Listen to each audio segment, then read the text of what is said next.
بن غالب بن فہر بن مالک بن نضر بن کنانہ بن خزیمہ بن مدرک بن الیاس بن مضر بن نزار بن معد بن عدنان بن عبد بن حمیسہ بن سلمان بن عوز بن یوزر بن قموال بن عبی بن عوام بن ناشد بن حزاب بن بلداس بن یدلاف بن طابق بن جاحم بن ناحش بن ماخل بن عیفی بن ابقر بن عبید بن عبدعا بن حمدان بن سنبر بن یسرب بن یحزن بن ینحر بن ارعوا بن عیزی بن زیشان بن عیسر بن مقصر بن ناحس بن زارح بن سمی بن مزی بن عوض بن ایرام بن قیدار بن اسماعیل بن ابراہیم بن آزر بن ناحور بن سروج بن رعو بن فائج بن ارفقشاد بن سام بن نوح بن لامک بن متوشاد بن ادریس بن یرد بن ملحنئیل بن کینان بن آنوش بن شیست اور بن آدم علیہ السلام.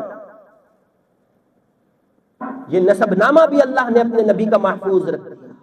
تو لوگوں، میرے کہنے کا یہ مطلب تھا کہ اللہ کے نبی صلی اللہ علیہ وسلم کی اب یہ جو مہینہ آیا ہے، آپ کا آنا بھی اسی مہینے میں، جانا بھی اسی مہینے میں، لیکن آنے کے بارے میں کوئی نہیں بتا سکتا صحیح روایتوں سے کہ اللہ کے نبی 12 ربیع الاول کو آئے یا کسی اور تاریخ کو آئے. ہاں، جانے کے بارے میں صحیح حدیث ہے. اللہ کے نبی صلی اللہ علیہ وسلم نے فرمایا کہ آپ کا یہ کہ آپ دنیا سے 12 تاریخ کو گئے ہیں، اور آپ کی بیماری جب بڑھ گئی تھی تو چاشت کے وقت اللہ کے نبی صلی اللہ علیہ وسلم کا انتقال ہوا. جو لوگوں کے بھی سوالات آئے ہوئے ہیں کہ بھائی مفتی صاحب یہ عید میلاد النبی کا کیا ہے، بہت سارے سوالات ہیں، لیکن ایک سوال یہ تھا کہ عید میلاد النبی کی شرعی حقیقت اور حیثیت کیا ہے. میں اس پہ زیادہ روشنی نہیں ڈالوں گا، بس میں یہ کہوں گا کہ بنیادی یہ بات یاد رکھے کہ شریعت کے اندر جو عید کا کانسیپٹ ہے، عید کے معنی ہوتے ہیں عاد یعود، لوٹ کر آنا. جو چیز بار بار غور سے سننا، جو چیز بار بار لوٹ کر آتی ہے اسے عید کہتے ہیں. لیکن عید کا تعلق یہ کسی عبادت کے ساتھ ہے. عید کا تعلق جیسے بقرہ عید ہے، عید الاضحیٰ، تو عید کی نماز کے بعد قربانی ہے، عبادت.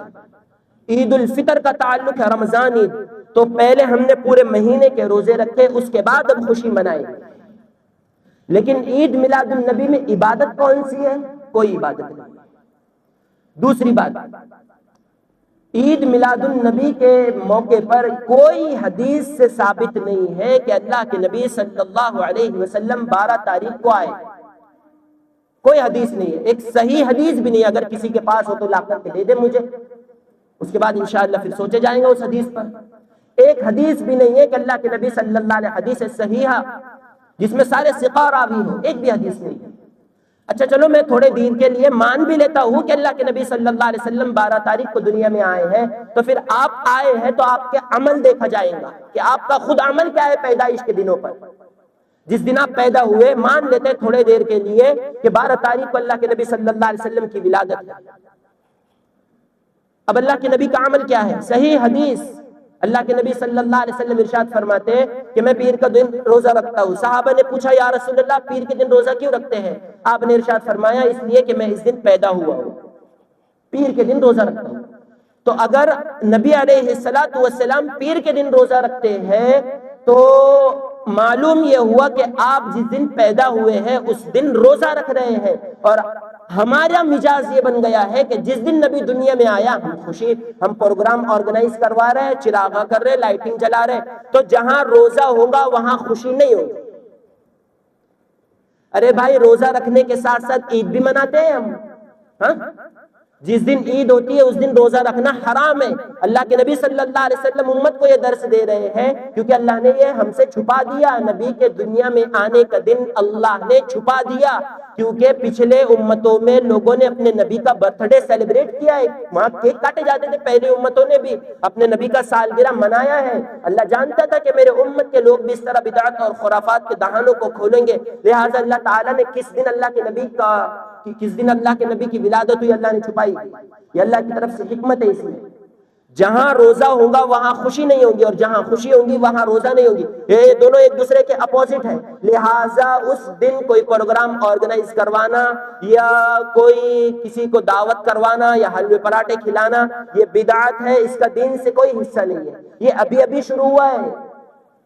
ابھی اور ایک قول کے مطابق تو مولانا احمد رضا خان بریلوی نے اس کی ایجاد کی ہے. جب غیر ملک تقسیم ہوا ہے پاکستان، جب انڈیا پاکستان تقسیم ہوا، اس وقت میں سنیوں کے اور شیعہ کے بڑے خطرناک اختلافات عروج پر آئے. تو جتنے سنی لوگ تھے وہ شیعہ کی طرف پلٹ رہے تھے، اور ان کے پروگرام جو محرم کے ہوتے تھے چلے آ رہے تھے وہ مظفر نگر میں اور یو پی کے ایریے میں، تو لوگ اس طرف کنورٹ ہو رہے تھے ان کی دعوت کو دیکھ کر. لہٰذا احمد رضا خان بریلوی نے اس کو دیکھ کر کہ بھائی لوگ پورے ادھر چلے جائیں گے، اس نے پھر اس طرح مجلس منعقد کی، جلسے رکھے اور اللہ کے نبی صلی اللہ علیہ وسلم کی سیرت کو بیان کیا، اور پھر چھوٹا سا جلوس نکال کر کے اسی گاؤں میں اسی کھیڑے میں گھمایا. لہٰذا یہ چھوٹا تھوڑا کرتے جب بڑھتا چلا گیا تو آج موجودہ دنوں میں ہمارے چندرپور کا حال یہ ہے کہ 13 سے 15 کلو تک اور 17 کلو تک کے اس پر کیک پر لکھا جاتا ہے ہیپی برتھ ڈے یا رسول اللہ، اور چندرپور میں کاٹا جاتا ہے.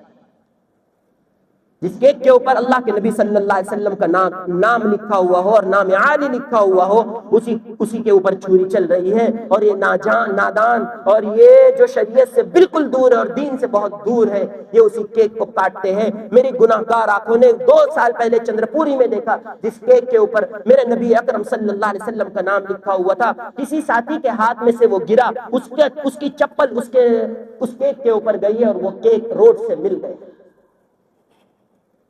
اب اپنے دلوں میں جھانک کر کے اپنے دامن میں دیکھ لو کہ یہ جو حرکتیں موجودہ دور میں مسلمان کر رہا ہے، یہ اپنی بدعمالیوں کی وجہ سے اللہ کی طرف سے سزائیں ہم پر آ رہی ہے، اور اس کے علاوہ کوئی نہیں ہے. لہٰذا میرے عزیزو، اس طرح کے پروگرام میں شرکت کرنا اور اس طرح ان کو بڑھوتری دینا، اس کا شریعت کی طرف سے کوئی کانسیپٹ نہیں ہے، اور شریعت میں بالکل منع ہے.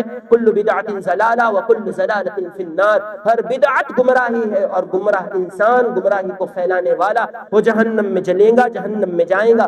اللہ رب العزت والجلال ہم سب کو ان گناہوں سے بچائے، ہماری فیملی کو بچائے، بچوں کو بچائے، اور جو لوگ اس کو کر رہے ہیں ان کو صحیح دین کی سمجھ عطا فرمائے. وآخر دعوانا ان الحمد للہ رب العالمین.